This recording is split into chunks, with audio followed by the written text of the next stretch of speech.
Mahigit 2,000 kilometers ko nang gamit to. Ano nga bang may offer ng B-Star natin?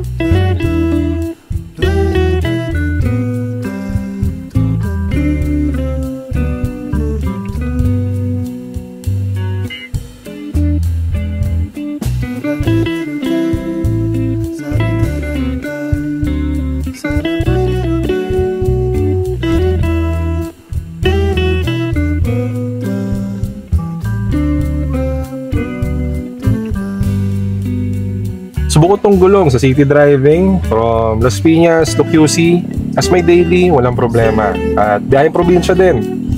At ito ang mga napansin ko. Unang-una yung grip, on a perfect condition. Ito yung daan, walang graba, walang alikabok, magagandang asfalto or kalsada. Itong gulong na to will perform as expected. Kakapit to kahit agresibo pa ang bank. Pero again, nasa Pilipinas tayo walang perfectong condition, lalo na actually dito sa Manila. Pangalawa, ulan. Common ng hydroplaning, lalo na sa wide tires na gamit ko. Kung napapansin nyo, makapalang contact point dito sa kalsada. Mas nakakaranas ako ng skid pag naulan, lalo na pag nag-engine brake, which is expected naman talaga. And pangatlo, syempre yung kalsada natin. Alam naman natin na walang perfectong kalsada dito sa atin. Actually, ayos pa nga, pero sinisira na nila. At ang gulong na ito ay ang unang makakapagbigay sa rider ng impormasyon about sa kalsadang dinadaanan natin. So far, di pa ako binibigo nitong B-Star sa mahigit 2,000 kilometro na pagkasama namin ito. Sa lubak man o sa patag na asfalto, hindi naman ako nagkaroon ng problema na malala. Wrap in my 17-inch mags, meron tayong beast tire na SR30. Yung likod is 160/60 and yung harap is 110/70. Both 17s of course. Ito ay categorized na sports or street tires. Pero kung i-compare sa mga kaparehong classifications ng gulong na ito, highlight ko lang hindi ito yung mga direct competitors ng B-Star. Pareho lang sila ng classification. So, tayo doon. Pero mas swerte na rin ng B-Star na maihalin tulad ito or masama ito sa listahan ng mga to. Unang-una, Michelin Pilot Road 5. Nagkakahalaga ito ng 9K to 14K. So, pricey. For me, pricey yun para sa gulong. Secondly, Pirelli Diablo Rosso 3. Nagkakahalaga rin ng around that range, 9.5 to 13.5K. And yung medyo considered na budget friendly, yung Shinko 009 na Raven, which is around 4 to 6K. Sports or street tire category din siya. Though mahal pa rin siya kung ikukumpara mo sa SR30. Tapos itong mga nabanggit na gulong na ito, yung tatlo, ano lang yan, ilan lang sa example yan. Pero ito, marami na nagsasabi na subok na at sulit na bilhin kahit ganun yung presyo nila. Dahil na din sa tibay, sa performance, at syempre kasama na rin dito sa binabayaran mo yung pagiging panatag ang loob sa paggamit ng mga ganung gulong.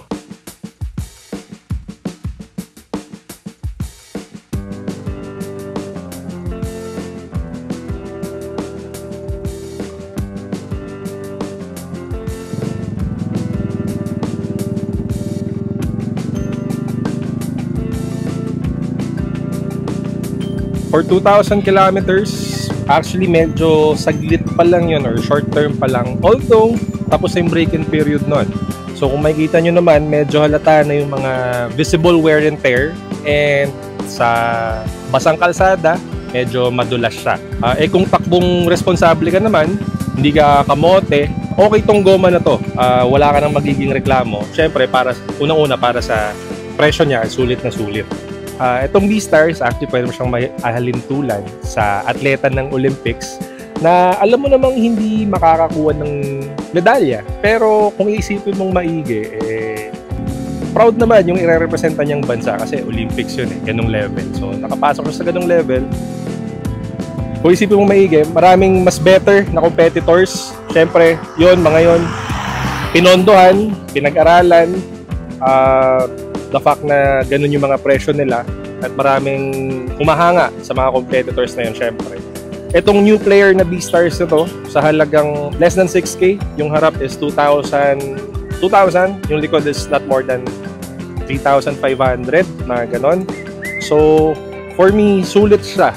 Pero don't expect much and don't compare it to those bigger brands. Kaya kung nag-iisip kang bumili ng Beastars, okay naman kung daily use, walang problema. Kung di ka naman magkakarera, pwede, di ba?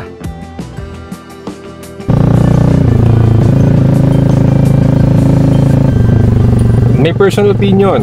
Sa akin kasi, pag tinawag na sulit, hindi basta mura lang.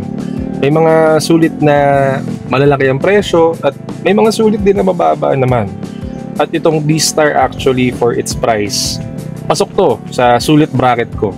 Pero linawin ko lang hindi ito yung pinakamagandang gulong o goma na nagamit ko at hindi rin kami sponsored ng Beastars. Kaya take this as an honest review mga pre, by yours truly. Kaya Beastars, baka naman.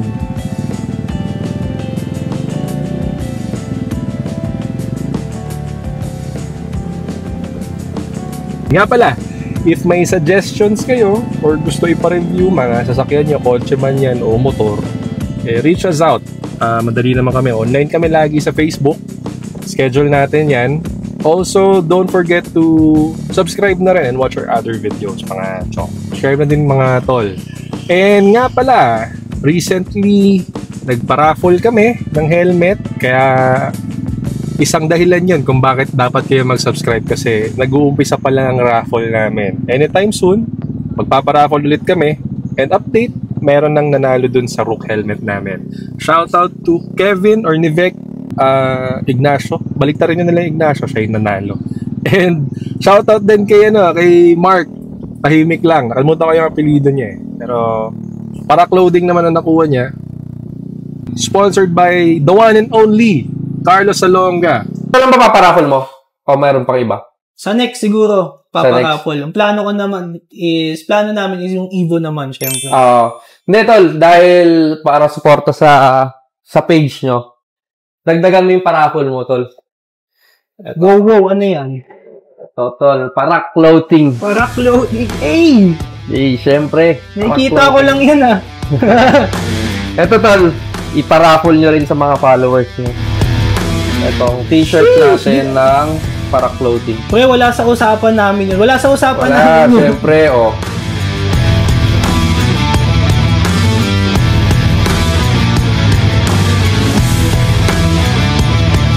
Eto galing sa akin to. Pero, ang ganda ng design kumbaga, bilang suporta sa kaibigan, tol.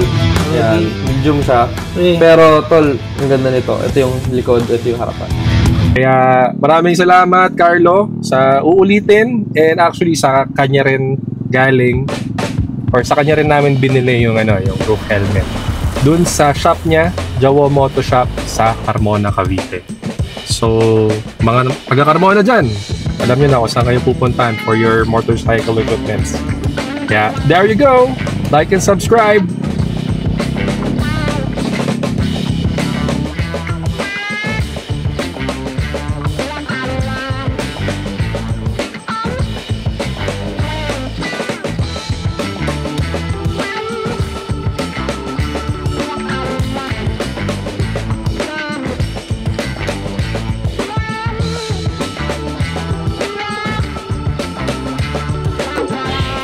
Ayun, so puntahan natin yung helmet.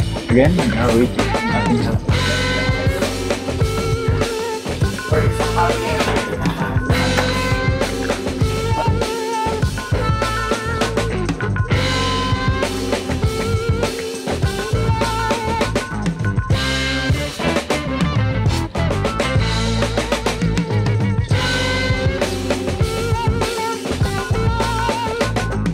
As mentioned a while ago guys, ito yung clear na visor. Clear siya, anti-scratch na rin. So, may dalawa kayong choices.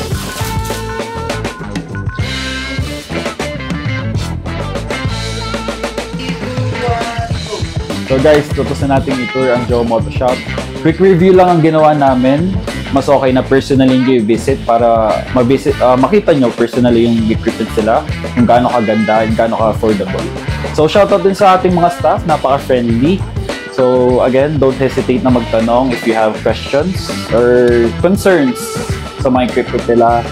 Again, napaka-approachable and napaka-hospitable ng ating staff. Shoutout din kay Sir Carlo again.